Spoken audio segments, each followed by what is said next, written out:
Okay guys, ito guys, oh, mga buto ng isda, malalaking isda guys.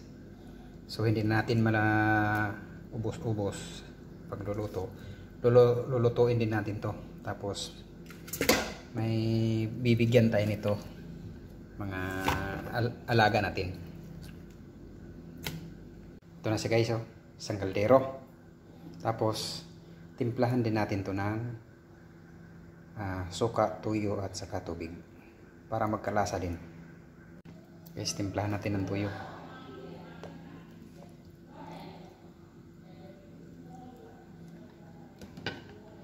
Dagdagan pa natin ng tuyo guys. Parang kulang.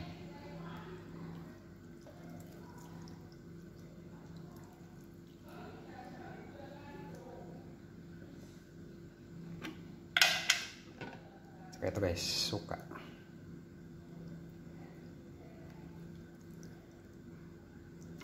Okay. Saka ito guys, tubig. Dami-damihan na natin ng tubig.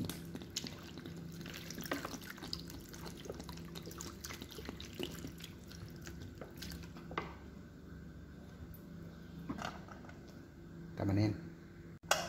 Tapos takpan natin. Yung tamang-tama lang yung takip.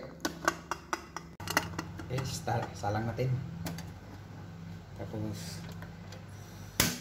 yan. Nana natin kunti yung apoy. Yan lang.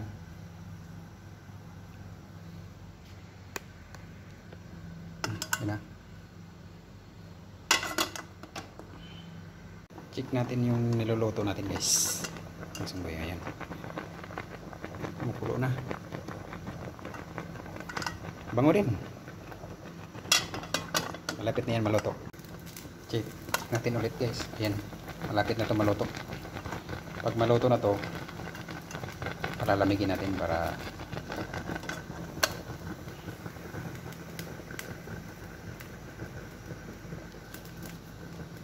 natin kanina.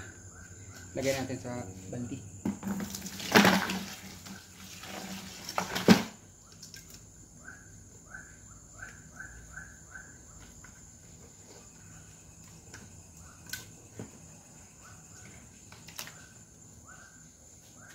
Ayan guys, dito na tayo sa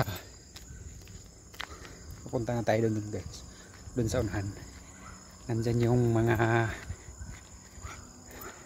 aso na walang ano yan sila, walang magmamayari. Dami namang magbigay ng pagkain yan guys.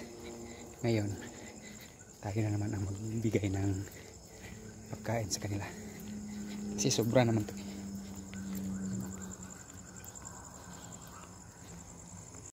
Lumapit na yung isa guys, oh.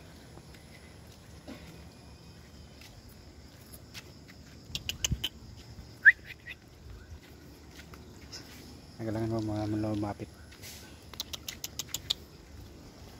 Palapitin natin ito guys.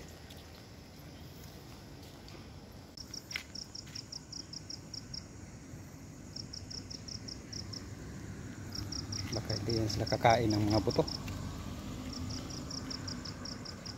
Ayan sila.